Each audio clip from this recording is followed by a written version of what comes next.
Good afternoon and welcome to today's Downing Street press conference. I'm pleased to be joined by Professor Chris Whitty, Chief Medical Officer, and Sir Patrick Vallance, Chief Scientific Advisor. On Saturday, I spoke to the Prime Minister. I updated him on coronavirus, the progress we're making, and our plans for the next few weeks. The government is united in our focus, our determination, and our national mission to defeat the coronavirus, and defeat it we will. I want to join the PM in expressing our heartfelt thanks to the brilliant team at St Thomas's Hospital, and as the Easter Bank holiday weekend draws to a close, I also need to thank all of the NHS staff, all of the other frontline staff who have been working so hard over the long weekend to care for those suffering from coronavirus. We thank you, we pay tribute to you, and we're immensely proud of all you're doing. And can I also take the opportunity to thank everyone who followed the advice to stay at home despite the wonderful weather and despite the challenges and the sacrifices that sticking to the advice presents to many families. I have to say that at the end of last week, we were concerned that people might start ignoring the advice or cutting corners, given the temptation to go out into the sunshine. In fact, the overwhelming majority of people stayed at home and understood the importance of doing so. You stuck to the advice, you denied the coronavirus, the social contact it needs to spread, and people should be in absolutely no doubt that by staying home this weekend, you've saved lives, and you've also helped protect our precious NHS at this critical moment in the crisis. So thank you, your efforts are making all the difference, and please keep them up. We've come too far, we've lost too many loved ones, and we've sacrificed too much to ease up now. I can tell you on the latest data that 290,720 people have been tested for coronavirus, 88,621 have now tested positive, and I'm very sorry to say that 11,329 people have now died from coronavirus, every one of them a tragedy, and our hearts go out to all of the loved ones who are grieving their loss at such a difficult time. Amidst this sobering death toll, there are also some positive signs from the data that we are starting to win this struggle. But we've still got a long way to go, and as those grisly figures that I just read out show, we're still not past the peak of this virus.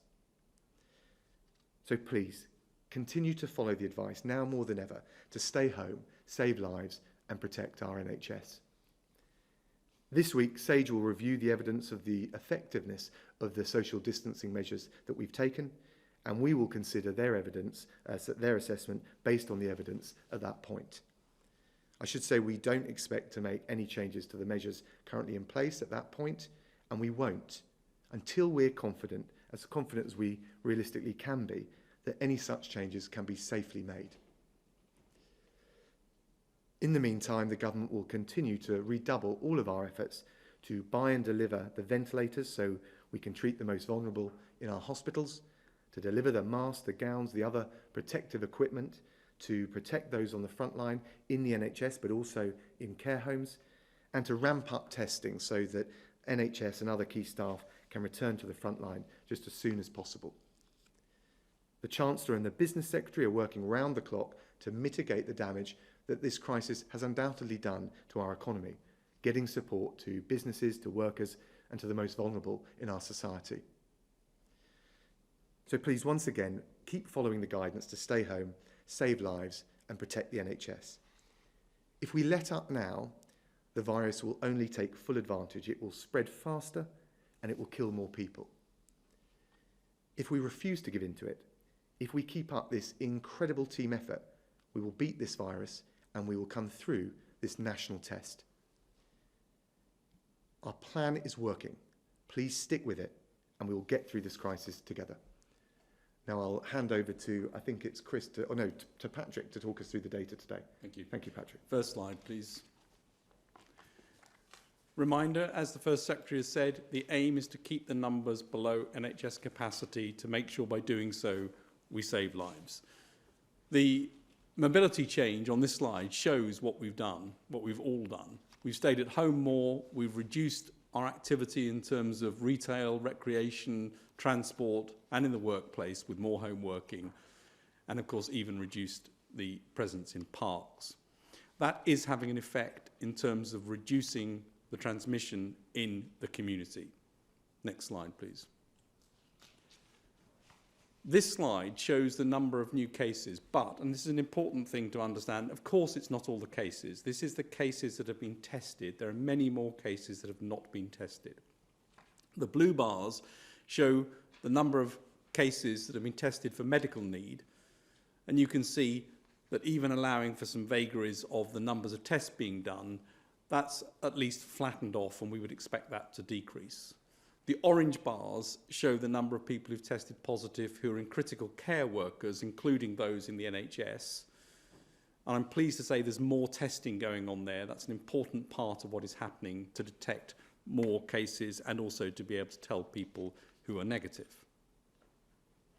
Next slide, please. This is, in some ways, harder data. It's data that actually measures things that relate directly to the infection, and that is the number of people in hospital beds with COVID. And here you can see, as I've discussed before, this is beginning to flatten off. You can see it beginning to flatten off in many parts of the country, not absolutely everywhere, but you would expect this to continue to decrease, flatten, and then start to decrease as the effects of that social distancing that we have in place really feed through into the illness that we're seeing in hospital. And then finally, if I can have the last slide, please. This is the slide of deaths, and again, it doesn't carry all deaths in this. It looks at the deaths in hospital. And the reason it looks at deaths in hospital is that's the international standard and which everyone else is doing in terms of reporting deaths. There are, of course, unfortunately, many deaths that also occur outside hospital. We're tracking behind Italy. We're following the same sort of path. What do I expect to see happen? I think this week's difficult. I think this week we're going to see a further increase. Thereafter, we should see a plateau as the effects of the social distancing come through.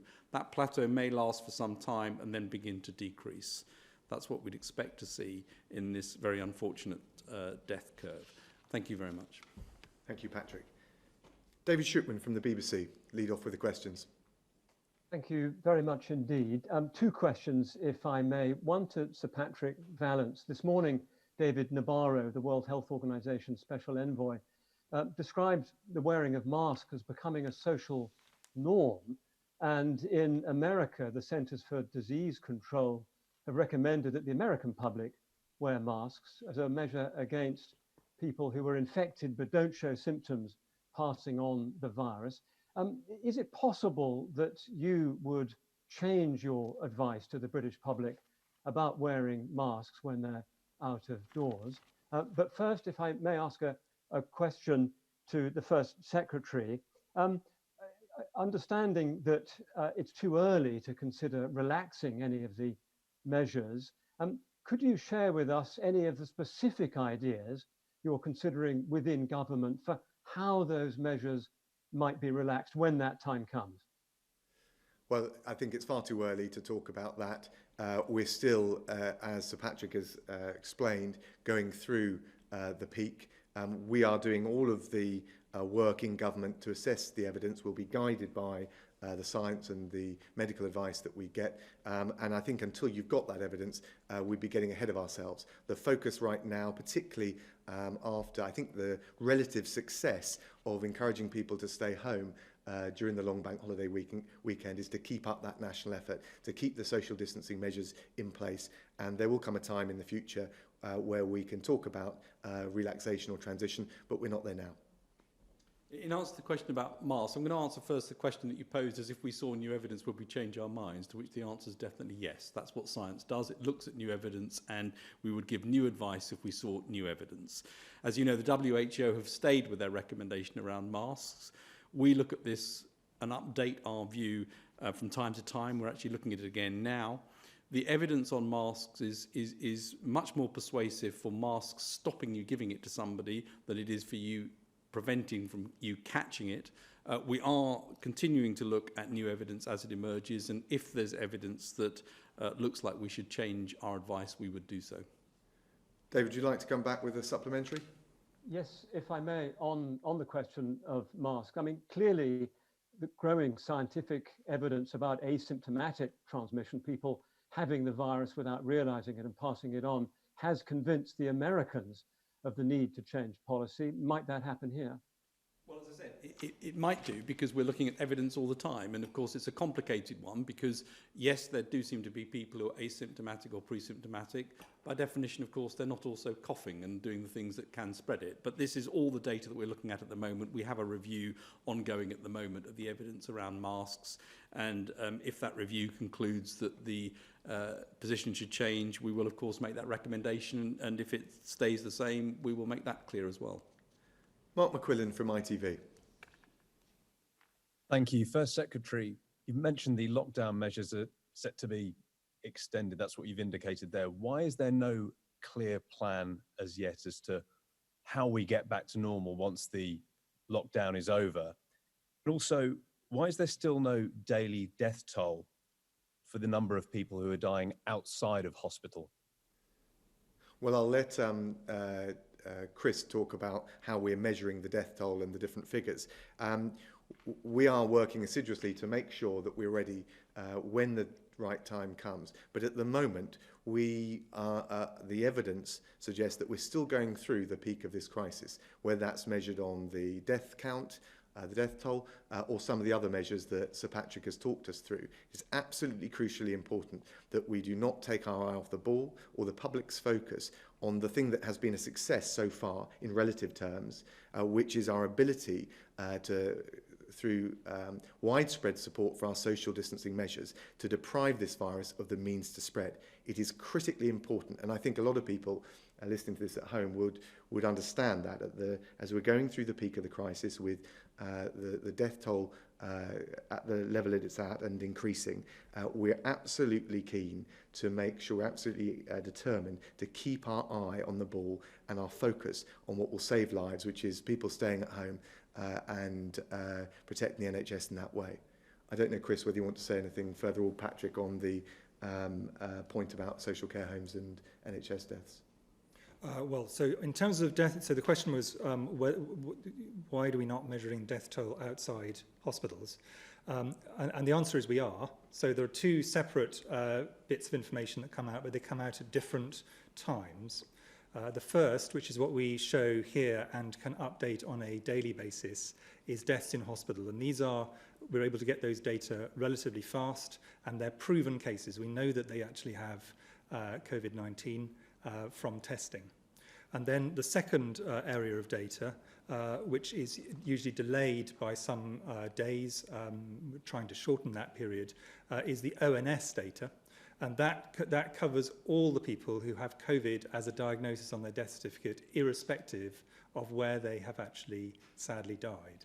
And those data do include deaths at home, deaths from care homes, deaths in other areas, where the doctor who has seen them thinks that COVID is or is likely to be the cause of death or an important contributor to the cause of death. So those are the two main ways that we're measuring them at the moment. Mark, would you like to come back on any of that? Well, I was going to just mention on the deaths outside hospitals, you mentioned there the ways that they're being calculated. Will that information be, part of the figures that are released to the public? Is there any plan to release that information? ONS data is completely open to the public and always will be. And I think that the other thing which it is important that in every situation we look at is not just the COVID direct deaths, but the all-cause mortality. So because some of the way in which COVID is going to be causing death, sadly, is obviously direct from the virus, and some of it potentially is from other causes, which include things like people not being able to get into hospital, which is at the moment, the hospitals are operating very effectively below their ceiling in terms of emergency care, but also things that might be postponed, and also the long-term effects of the economic and other effects on people's long-term health. Victoria MacDonald from Channel 4.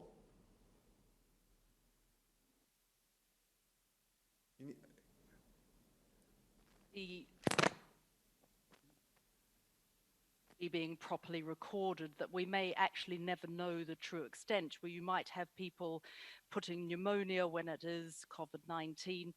How can we overcome that? How will we ever see that true figure? We didn't catch the first bit of it, but I think it was on how can we reliably track the sources of deaths from COVID-19, particularly outside the NHS. Chris, do you want to touch on that, or Patrick? Well, sorry, more specifically, it was about the true numbers of deaths. I'm afraid you've cut out on us. I think we've got the question. Chris, would you like to? I think that the most important number, in my view, actually over the epidemic as a whole, is going to be all-cause mortality. So that's deaths from any sort. Obviously, of that, some of them will have been diagnosed by their doctor as having COVID-19. Now, of the ones that are diagnosed as COVID-19, in hospital now, and increasingly it will be true in other settings, that will be based on testing. So over time, the accuracy of that will increase. Our view is at this point in time, most people who have the syndrome that looks like COVID probably do have COVID as a syndrome. Obviously, that wouldn't be so true if we're talking about the period when the flu season happens later in the year. So interpreting these data do become more difficult, but ramping up of testing, which is happening, will allow us to get greater accuracy on this over time. Victoria, do you want to come back in? I'm not sure we've got a signal with you, but try again. Yes.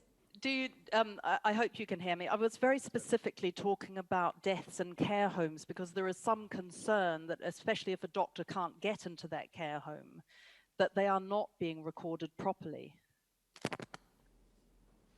Patrick, I don't know if you want to. Well, I think there's one for Chris, actually. So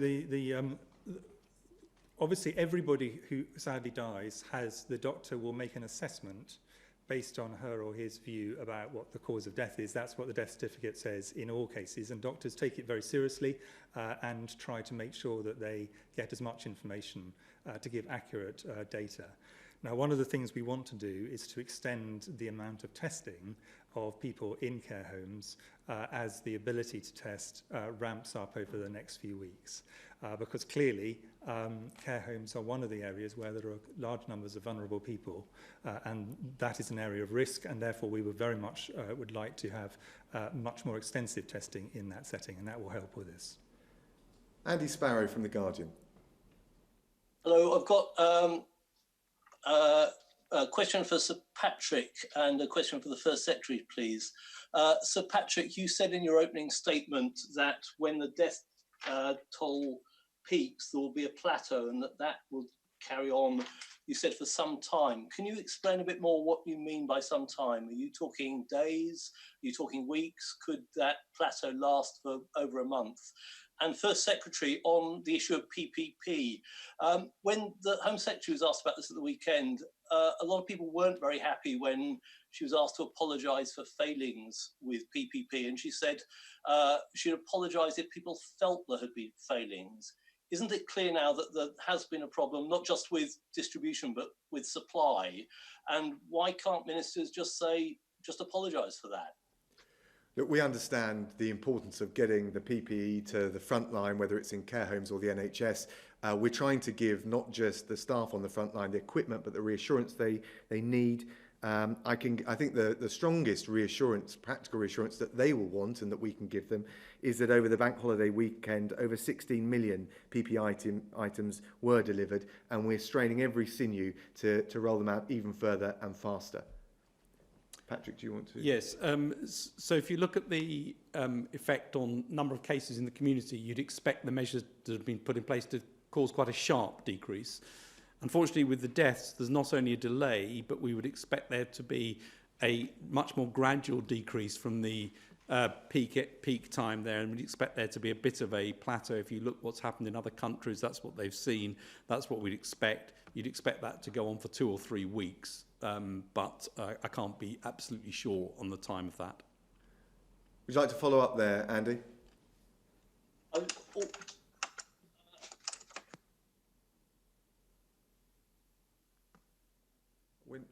We're not hearing you. Okay, I'm afraid we'll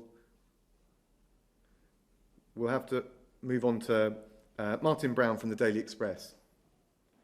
Foreign Secretary, I just want to take you back to your opening remarks where you said our plan is working. But we've seen so far that testing has been slow. The government's frantically trying to get ventilators. Frontline NHS staff are still struggling to get hold of PPE. And some experts are predicting that Britain will have the worst death rate from coronavirus in Europe. So was this all part of the plan? And Sir Patrick and Professor Whitty, what specific evidence are you looking for, scientific evidence are you looking for to reopen schools? And do you think it would be wise that the UK follows the European example and opens schools so soon after their supposed peak? So, Martin, the two crucial things in terms of, as we've always argued, flattening the peak and making sure the NHS can cope is, on the one hand, getting people to follow the guidelines about social distancing. They've showed the forbearance, the sacrifice, which has allowed us to deliver on that. It's been a national effort. A lot of people have, particularly when you think of the warm weather, people with young families, that's been a success.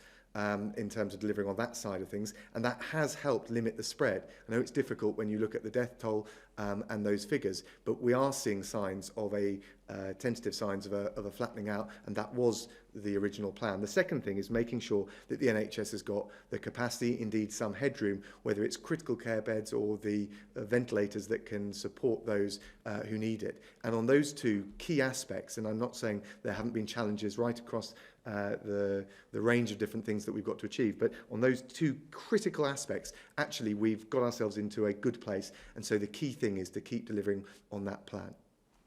In terms of timing of changes, I think it's really important that we're now at a stage when you can begin to see the flattening. We'll look and see where the peak is and when we are firmly the other side of it in terms of numbers coming down. Only at that stage do you start looking at what measures might be released and how they might be released. It would be a complete waste of everything that everyone's had to do till now, and I absolutely understand the difficulties that some of the decisions make, but it would be a waste if we were to rapidly reverse that and lead to a re-emergence of this. The key is to keep that R value below 1 and to see this on the way down. Once it gets above 1, you start to get this exponential growth again, which we cannot afford to have, nobody can, and therefore the timing of these decisions, including things around schools, will have to be taken in the light of evidence and data as it emerges. And of course, if we took our foot off the pedal too early, if we eased up too early, we'd risk a second wave, and that would be particularly damaging and would, I think, even for businesses, some of whom are particularly concerned, have been asking for more clarity, I think would be particularly damaging for them. So we want to take the right decisions, as we've always said, at the right time. Would you like to come back on any of that? If I may, just on the R value, actually, Sir Patrick, how close are we to getting towards that? Are we nearer the 1 than 2, for example? Well, I think, as I've said recently, I think in the community, you'd expect the R now to be below 1 in general. And we're going to review that again this week, but that's what you'd expect in the community. It doesn't mean overall it's below 1, because we know that there are cases in care homes and in hospitals where there's still infection being picked up. But in the community, with the distancing in place, the R is expected to be below 1. Can I turn to Patrick Maguire from the New Statesman? Good evening. Professor Whitty, you said that 1 in 10 care homes were infected last week. Have you any advance on that figure? Is it going up or is it going down? And how can you accurately model the spread given that testing is so haphazard? And First Secretary, what sort of economic modelling have you done on the various lockdown exit scenarios? Patrick, do you want to... Shall I do the care homes? Chris, go ahead. On care homes, so at the moment, the total number cumulatively across the whole country is around 13.5% overall. And in the last 24 hours, there have been 92 care homes where an outbreak has been detected. So that's a direct answer to your question. In terms of testing, of course, if an outbreak is suspected, then the public health authorities will go in and do testing to assess whether an outbreak has occurred. And that is going on all the time and has gone on through this. And that allows the care home staff, who are absolutely fantastic and are doing a very difficult job, for the benefit of the people who live with them. They can then isolate people who are symptomatic and try and make sure that this does not spread within the care home. And Patrick, on your other question, we're looking at all the data, whether it's economic, health, social outcomes in relation to all of the measures that we've got in place. And indeed, when the time is right, we will look at them in terms of any changes we've made. But we're not there yet. And as I said, we want to keep the focus on maintaining the social distancing measures for all the reasons that I think have been backed up by Sir Patrick and Chris today. Would you like to come back on any of that? Yes, just on the question of PPE in care homes, there have been complaints about cost from care homes. How are you ensuring that cost is no barrier for care homes in terms of them getting adequate PPE, and especially with the demands on hospitals, sort of how are you prioritising what goes where and at what cost? Well, cost hasn't been the major challenge for us. It is supply, because it's a very competitive market out there, because there's so much demand for it, and also I think particularly with care homes, some of the local distribution. So we've had last week one drop of bulk PPE to local resilience forums, and we've got another one this week. Just to be clear about what that means, it's a bulk drop to a group, a body, that can then make sure that they get to the individual local authorities and local care homes that really need them. We've set up a hotline, so when there are distribution challenges, and we recognise that there have been some, that they can be unblocked as quickly as possible. So we're doing everything we can, and I chaired a meeting this morning on it. It's something we're looking at a daily basis. We're doing everything we can to try and get the PPE where it's most needed. And I think we're on to Adam Bienkov from Business Insider, please. This is a question both to the First Secretary of State and to the scientific and medical advisors. More than 11,000 people have died now in UK hospitals after contracting the coronavirus. And one of the government's own scientific advisors, Jeremy Farrar, said yesterday that the UK is, of course, being one of the worst, if not the worst, affected country in Europe. Does the government now accept that it should have acted soon in locking down the country? And in hindsight, does the scientific and medical advisors believe that they should have pushed harder for the government to make that decision earlier? And if they had have done so, could lives that have been lost have now been saved? Well, I'm going to defer to the scientific and medical experts. I'm not sure, though, that that is comparing like with like, either on the data that we've got or the other underlying data that we've been looking at. Patrick, would you like to address that further?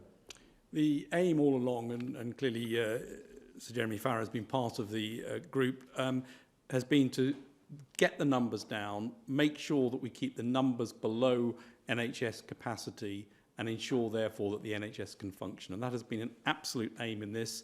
And so far, that is exactly where we are in terms of keeping this under control, with heroic efforts from the NHS, including increasing capacity, and the superhuman efforts of the doctors and nurses and all the others who look after the patients.